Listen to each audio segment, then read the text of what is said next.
Hello नमस्ते, welcome back to the educational channel of botany Adda में आप सभी का स्वागत है। गाइस, आज मैं आपको जल प्रदूषण अर्थात वाटर पॉल्यूशन के बारे में बताने वाली हूँ। इसके अंतर्गत आने वाले 7 से 8 टॉपिक जो है वो मैं आपको कवर कराऊंगी, सो वीडियो के एंड तक बने रहिएगा। चलिए स्टार्ट करते हैं। ये जो आपका वाटर पॉल्यूशन है मैं आपको काफ़ी इजी लैंग्वेज में एक्सप्लेन करूंगी, साथ ही साथ इसका जो नोट्स है वो आपको टेलीग्राम पर मिलने वाला है। तो टेलीग्राम को मैंने जो टेलीग्राम की लिंक है वो डिस्क्रिप्शन में दे दी है, वहां से जाकर आप डाउनलोड कर सकते हैं। इससे पहले मैंने आपको और भी सारे पॉल्यूशन टॉपिक के अंतर्गत आने वाले जो टॉपिक है वो एक्सप्लेन कर दिए, सो आप चेक कर सकते हैं। जैसे एनवायरमेंटल पॉल्यूशन हुआ, एयर पॉल्यूशन हुआ, ये सभी को मैंने आपको एक्सप्लेन कर दिया है ऑलरेडी। आज का अपना टॉपिक है वाटर पॉल्यूशन अर्थात जल प्रदूषण। तो इसके अंतर्गत मैं आपको बताऊंगी सबसे पहले कि ये जो जल प्रदूषण है ये होता क्या है, इसकी एग्जैक्ट डेफिनेशन। इसके बाद जल प्रदूषण के कारण कौन कौन से होते हैं कि जिसके द्वारा आपका जल प्रदूषण होता है। इसके बाद मैं आपको बताऊंगी जल प्रदूषण के स्रोत अर्थात कौन कौन से सोर्सेज होते हैं जिनके द्वारा आपका वाटर पॉल्यूशन होता है। देन इसके बाद मैं आपको बताऊंगी जल प्रदूषण के प्रभाव। इसके बाद हम देखेंगे जल प्रदूषण के बचाव। देन इसके बाद देखेंगे जल प्रदूषण के नियंत्रण। इसके बाद मैं आपको बताऊंगी जल प्रदूषण से होने वाली बीमारियां और लास्ट में मैं आपको बताऊंगी इसके दुष्परिणाम। तो ये सारे टॉपिक हम एक ही वीडियो के अंतर्गत कवर करने वाले हैं। काफी अच्छी तरीके से मैं आपको एक्सप्लेन करने वाली हूँ, साथ ही साथ इजी नोट्स के साथ मैं आपको समझाने वाली हूँ। ठीक है, तो सबसे पहला है आपका जल प्रदूषण अर्थात वाटर पॉल्यूशन होता क्या है। तो इसकी डेफिनेशन के अंतर्गत दिया गया है जल में होने वाला एक अवांछनीय परिवर्तन आपका जल प्रदूषण कहलाता है। अब बात आती है अवांछनीय परिवर्तन क्या होता है। तो जो आपका वाटर होता है, आपका जल होता है, इसके अंतर्गत कुछ अकार्बनिक पदार्थ, कुछ कार्बनिक पदार्थ, कुछ खनिज लवण, साथ ही साथ काफी सारी गैसें इसमें घुली होती हैं जो कि एक निश्चित मात्रा में घुली होती हैं, जैसे कि ऑक्सीजन हुई, हाइड्रोजन हुई, ये सब इसमें जो है वो घुले होते हैं। साथ ही साथ काफी सारे मिनरल्स भी आपके वाटर में मौजूद होते हैं। जब कोई हानिकारक मिनरल्स, जब कोई हानिकारक गैस या फिर कोई हानिकारक तत्व आकर आपके वाटर में मिल जाता है तो उसी को कहते हैं अवांछनीय परिवर्तन। अर्थात जल में जब कोई हानिकारक तत्व आकर जल में मिल जाता है तो उससे जल में एक परिवर्तन, एक हानिकारक परिवर्तन, एक अवांछनीय परिवर्तन और एक अनावश्यक परिवर्तन हो जाता है, जिसके कारण जो आपका वाटर है वो प्रदूषित हो जाता है या फिर कहा जाए तो दूषित हो जाता है, और इसी को कहते हैं जल प्रदूषण। ठीक, इसी में इसकी थ्योरी के अंतर्गत दिया गया है जल में विभिन्न प्रकार के खनिज लवण, अकार्बनिक एवं कार्बनिक पदार्थ, साथ ही साथ कुछ गैसें घुली होती हैं।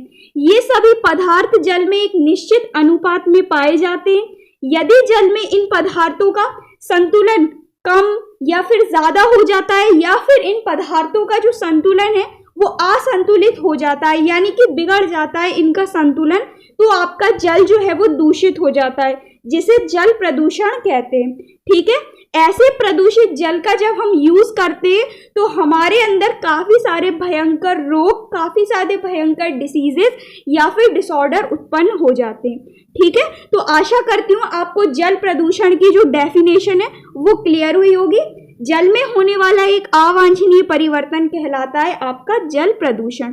ठीक है, अवांछनीय परिवर्तन का मतलब होता है जब कोई हानिकारक मिनरल्स या फिर कोई हानिकारक गैस आकर आपके जल में मिल जाती है किसी भी कारणवश, तो आपका जो जल है वो प्रदूषित हो जाता है, और इसी को कहते हैं पूरी प्रोसेस को जल प्रदूषण। ठीक है, अब हम बढ़ते हैं आगे की ओर और देखते हैं कि जल को कौन कौन से सोर्स, कौन कौन से स्रोत होते हैं जो कि जल को प्रदूषित करते हैं। ठीक है, तो जल को प्रदूषित करने वाले स्रोतों के अंतर्गत सबसे पहला आता है आपका वाहित मल।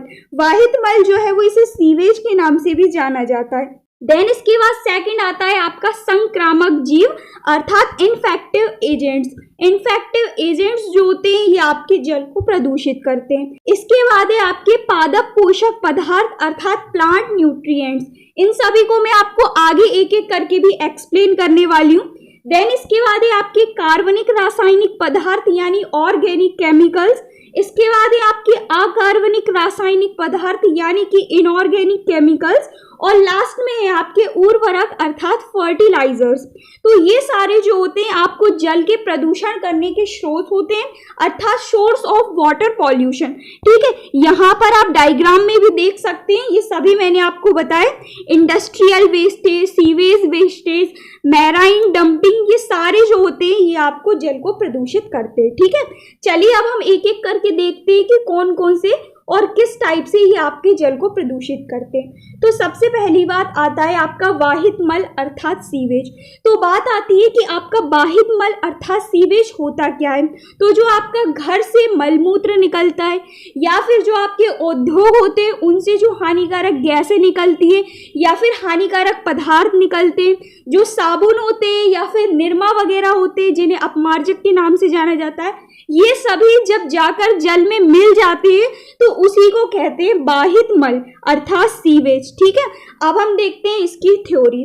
तो वाहित मल में मुख्यतः कार्बनिक पदार्थ, मानव मल, घरेलू अपशिष्ट, साबुन तथा अन्य अपमार्जक पाए जाते हैं। घरों व कारखानों से निकले उत्सर्जित पदार्थ अर्थात वेस्ट मटेरियल्स, मल मूत्र एवं विषैली दवाइयां, वार्निश, तेल, साबुन तथा रसोई घरों से निकले कई पदार्थ नालियों के पानी के साथ जब वाटर में, तालाब में, नदी में, झरने में मिल जाते हैं तो वो कहलाता है आपका वाहित मल या दूषित आपका जल। ठीक है, तो आशा करती हूँ आपको क्लियर हुआ होगा कि वाहित मल अर्थात सीवेज क्या होता है। कहा गया है कि जो आपके मलमूत्र होते हैं या विषैले पदार्थ, विषैले दवाइयाँ, साबुन, अपमार्जक, ये सब जाकर जब आपके जल में मिल जाते हैं तो उसी को कहते हैं वाहित मल या दूषित मल। ठीक है, इसके बाद इसी में कहा गया है आपका इन पदार्थों का विघटन तालाबों, झीलों एवं नदियों में जल में होता है। जब आपका ये वाहित मल किसी भी कारणवश आके आपके तालाबों में, झीलों में, नदियों में आकर मिल जाता है तो इससे जल में रहने वाले जो जीव हैं उनको जो है वो हानिकारक प्रभाव पड़ता है। उन पर जब हानिकारक प्रभाव पड़ता है तो उससे आपके पूरे एनवायरमेंट, पूरे पर्यावरण पर प्रभाव पड़ता है, साथ ही साथ आपका जो पारिस्थितिक तंत्र है वो आपका प्रभावित हो जाता है। ठीक है, इसके बाद कहा गया है इन पदार्थों का कुप्रभाव जल के पारिस्थितिक तंत्र पर पड़ता है, जैसा कि मैंने आपको बताया, जिससे कि अनेक जीवधारी मर जाते हैं। अब मैं आपको बताती हूँ कैसे पड़ता है। ये जो वाहित मल है इसको दूषित मल या दूषित जल के नाम से भी जाना जाता है।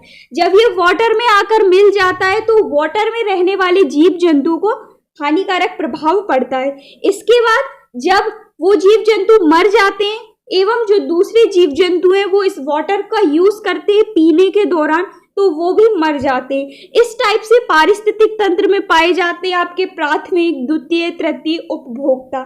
ठीक है, तो इन सभी पर प्रभाव पड़ेगा, कहीं ना कहीं ये सभी मरेंगे क्योंकि सभी पानी का यूज करते हैं, सभी वाटर का बेसिकली पीने में तो यूज करते ही करते हैं। तो जब ये वाटर को पीते हैं, दूषित वाटर को पीते हैं तो ये सारे मर जाते हैं। तो इस टाइप से आपकी पूरी पारिस्थितिक तंत्र जो है वो प्रभावित होता है। ठीक है, तो इसीलिए कहा गया है इन पदार्थों का कुप्रभाव जो है वो जल के पारिस्थितिक तंत्र पर पड़ता है, जिससे कि आपके अनेक जीवधारी मर जाते हैं तथा अनेक रोग जो कि है वो उत्पन्न हो जाते हैं। जीवाणु व विषाणु जो है वो हानिकारक, ये भी सभी उत्पन्न हो जाते हैं। ठीक है, तो ये हुआ आपका सबसे पहला पॉइंट जो कि है वाहित मल अर्थात सीवेज। अब हम देखते हैं सेकंड है आपके संक्रामक जीव अर्थात इन्फेक्टिव एजेंट्स। तो इन्फेक्टिव एजेंट्स क्या होते हैं? नगर पालिकाओं या महानगर पालिकाओं का गंदा जल, कूड़ा कचरा एवं जो गंदगी होती है वो सब जो कि घरों से निकलती है, चमड़े की फैक्ट्रियों की रंगाई, इन सभी के द्वारा जो जल निकलता है वो सभी जब नदियों में मिल जाता है, जिससे अनेक प्रकार के संक्रामक जीव जैसे जीवाणु, सूक्ष्म जीव, विषाणु ये सभी उत्पन्न हो जाते हैं जो कि जल को प्रदूषित करते हैं। ठीक है, अब मैं आपको समझाती हूँ क्या होता है कि जो आपके घरों से कूड़ा कचरा निकलता है, जो नगर पालिकाओं से कूड़ा कचरा एकत्रित होता है, या फिर जो बड़े बड़े चमड़े के उद्योग होते हैं उनसे जो आपकी हानिकारक गैसें निकलती है, जो हानिकारक कूड़ा कचरा निकलता है, जब वो किसी कारण बस आपका वाटर में मिला दिया जाता है तो आपके कई प्रकार के जीवाणु, विषाणु, सूक्ष्म जीव उत्पन्न होते हैं। तो उन्हीं को कहते हैं संक्रामक जीव। और ये जो संक्रामक जीव है वो आपके आपके ऊपर ही अफेक्ट करते, आपको ही प्रभावित करते, आप ही के अंदर जो है वो हानिकारक बीमारियां उत्पन्न करते। ठीक है, ना केवल हमारे अंदर, ना केवल आपके अंदर, ये जो है वो पूरे एनवायरमेंट को प्रभावित करते। एनवायरमेंट में रहने वाले पेड़ पौधे हुए, एनवायरमेंट में रहने वाले जीव जंतु हुए, उन सभी को प्रभावित करते हैं। ठीक है, तो इसीलिए कहा गया है संक्रामक जीव जो है वो जल प्रदूषण के कारण उत्पन्न हो जाते हैं। प्रदूषित जल को पीने से मनुष्य तथा जानवरों में हैजा, टाइफाइड, चर्म रोग जैसे रोग उत्पन्न हो जाते हैं। साथ ही साथ ये रोग प्रदूषित जल के द्वारा एक स्थान से दूसरे स्थान में भी फैल जाते हैं। किसके द्वारा? संक्रामक जीव के द्वारा, अर्थात इन्फेक्टिव एजेंट्स के द्वारा। और ये इन्फेक्टिव एजेंट्स जो है वो आपके प्रदूषित जल से उत्पन्न होते हैं। ठीक है, इन्फेक्टिव एजेंट्स जीवाणु, विषाणु, सूक्ष्म जीव को कहा गया है।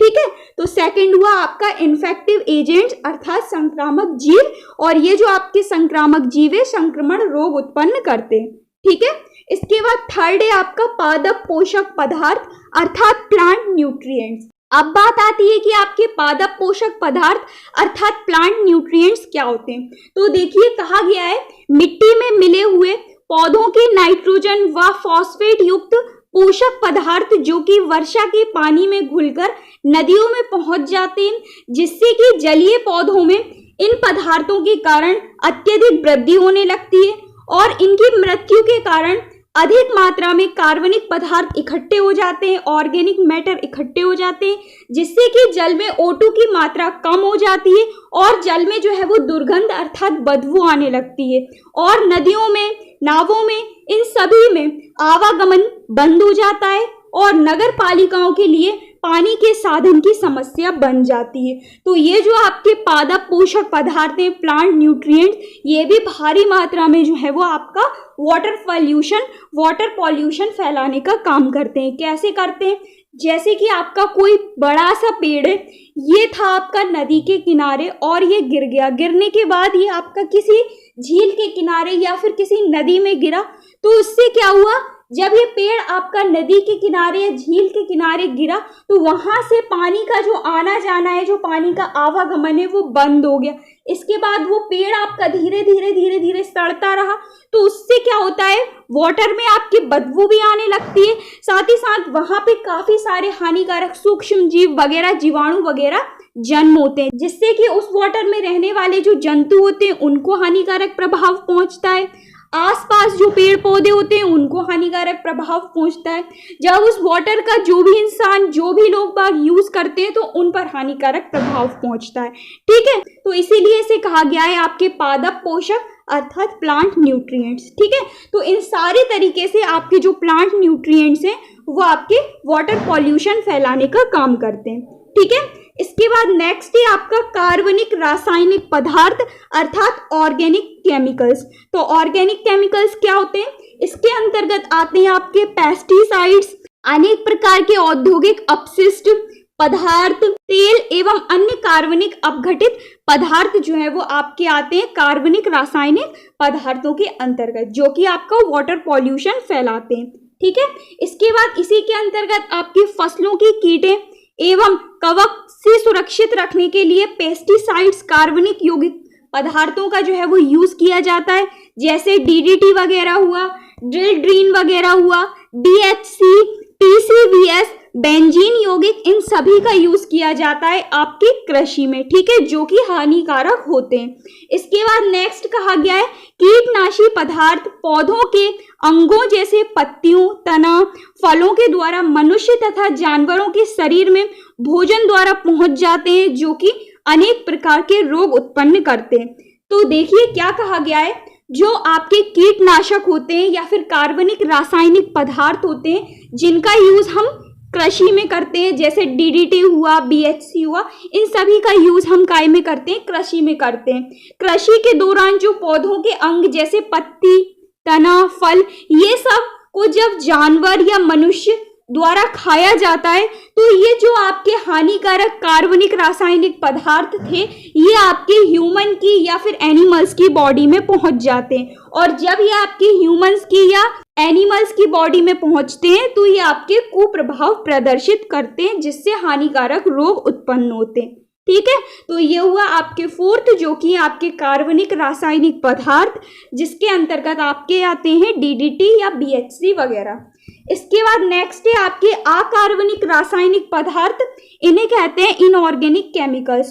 तो ये जो आपके इनऑर्गेनिक केमिकल्स हैं, ये आपके औद्योगिक, नगर पालिका तथा शहरी क्षेत्रों में अपशिष्ट पदार्थों के माध्यम से अनेक प्रकार के कार्बनिक रासायनिक पदार्थ पानी में घुलकर नदियों के जल में मिल जाते हैं और जल को दूषित करते हैं। इसके अंतर्गत भी आपके कई प्रकार के अपमार्जक वगैरह आते हैं, ठीक है। इसके बाद नेक्स्ट है आपके उर्वरक अर्थात फर्टिलाइजर्स। ये जो आपके उर्वरक अर्थात फर्टिलाइजर्स हैं, इसके अंतर्गत दिया गया है कि उर्वरकों के अधिक उपयोग से जलीय पारिस्थितिक तंत्र पर प्रतिकूल प्रभाव पड़ता है, ठीक है। तो ये 6 मैंने आपको बताए, क्या वाटर को जो प्रभावित करने वाले सोर्स होते हैं, जो स्रोत होते हैं, जो कि आपका वाटर पॉल्यूशन फैलाने का काम करते हैं, जिसके अंतर्गत मैंने आपको 6 टाइप के सोर्स बताए, ठीक है। सबसे पहला मैंने आपको सीवेज अर्थात वाहित मल के बारे में बताया, क्या होता है आपका बाहित मल। दूसरा मैंने आपको बताया संक्रामक जीव क्या होते हैं, संक्रामक जीव कैसे संक्रमण रोग उत्पन्न करते हैं। इसके बाद मैंने आपको बताया प्लांट न्यूट्रिएंट्स के बारे में, पादप पोषक पदार्थों के बारे में।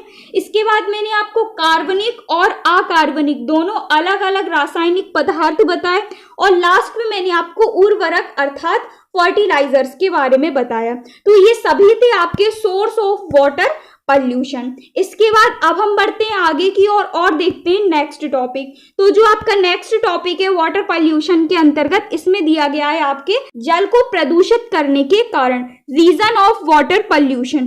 क्या क्या कारण होते हैं, कौन कौन से रीजन होते हैं जो कि आपके वाटर को प्रदूषित करते हैं। तो सबसे पहला है आपका औद्योगिक कूड़ा।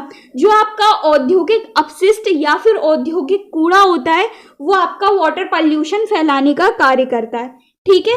इसके बाद नेक्स्ट है कृषि क्षेत्र में अनुचित गतिविधियां। कृषि क्षेत्र में अनुचित गतिविधियां, जैसा कि मैंने आपको बताया डीडीटी, बीएचसी, इन सभी को जब हम कृषि में यूज करते हैं तो वो उल्टा हमारे ऊपर ही प्रभावित करती हैं, हम ही को प्रभावित करती हैं, एनवायरमेंट को ही प्रभावित करती हैं, ठीक है।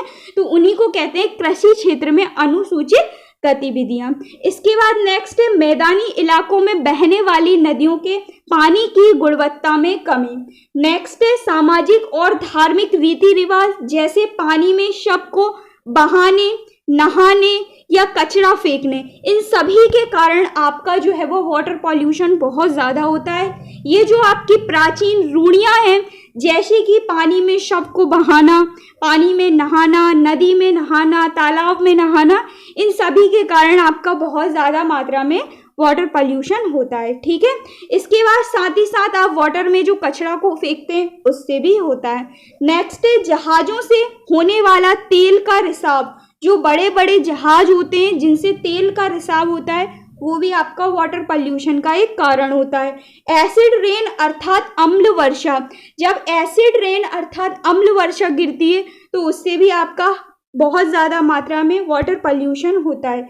ग्लोबल वार्मिंग, यूट्रोफिकेशन, औद्योगिक कचरे के निपटाने की अपर्याप्त व्यवस्था, और लास्ट में दिया गया है आपका डीनाइट्रिफिकेशन। तो ये 10 पॉइंट मैंने आपको बताया जल को प्रदूषित करने के कारण अर्थात रीजन ऑफ वाटर पॉल्यूशन, ठीक है। यहाँ से आपका जो है वो लॉन्ग टाइप क्वेश्चन पूछा जाता है डायरेक्ट 5 मार्क्स का, तो इसीलिए आपको जितना मैं बता रही हूँ उतना कवर करते जाना है, आपको पूरे मार्क्स मिलेंगे, ठीक है। इसके बाद अब हम बढ़ते हैं आगे की ओर और देखते हैं अपना नेक्स्ट टॉपिक, जो कि आपको जल प्रदूषण के प्रभाव अर्थात इफेक्ट ऑफ वाटर पॉल्यूशन। क्या क्या इफेक्ट पड़ता है, कौन कौन सा इफेक्ट पड़ता है और किसके ऊपर इफेक्ट पड़ता है वाटर के पॉल्यूशन से। सबसे पहला है प्रदूषित जल के द्वारा मनुष्य में टाइफाइड, पीलिया, मलेरिया, जियार्डिसिस, पीत ज्वर, पेचिस, हेजा, चेचक, ये सारे हानिकारक रोग आपके अंदर होते हैं, ठीक है, अर्थात मनुष्य के अंदर होते हैं। इसके बाद नेक्स्ट है विषाक्त पदार्थ औद्योगिक अपशिष्ट के जलीय पारिस्थितिक तंत्र के लाभकारी जीवाणुओं को नष्ट कर देते हैं, जिससे कि मृत कार्बनिक पदार्थों का अपघटन नहीं हो पाता है। इसका एग्जाम्पल आप गंगा रिवर, गंगा नदी के माध्यम से समझ सकते हैं।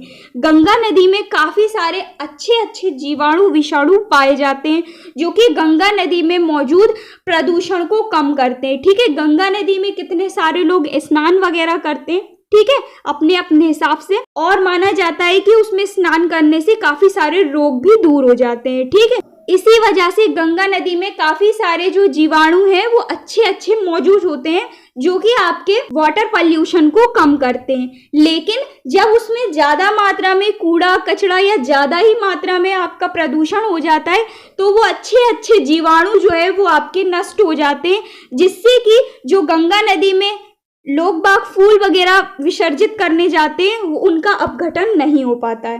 ठीक है, इसके बाद नेक्स्ट है पर्यावरण को नुकसान। पर्यावरण अर्थात एनवायरमेंट को जल प्रदूषण से भारी नुकसान होता है। जल प्रदूषण के कारण हमारे आसपास के वातावरण भी प्रभावित होता है। आसपास का वातावरण गंदी गंध से भर जाता है, अर्थात हमारे चारों ओर जो एयर है वो प्रदूषित होती है। इसके बाद कहा गया है जो कि आसपास की हवा अर्थात एयर को प्रदूषित करता है, जो कि मैंने आपको बताया। ठीक है, इसके बाद नेक्स्ट है तेल द्वारा प्रदूषण। तेल द्वारा प्रदूषण जैसे कि मैंने आपको बताया, जहाज से जो तेल का रिसाव होता है वही है आपका तेल द्वारा प्रदूषण।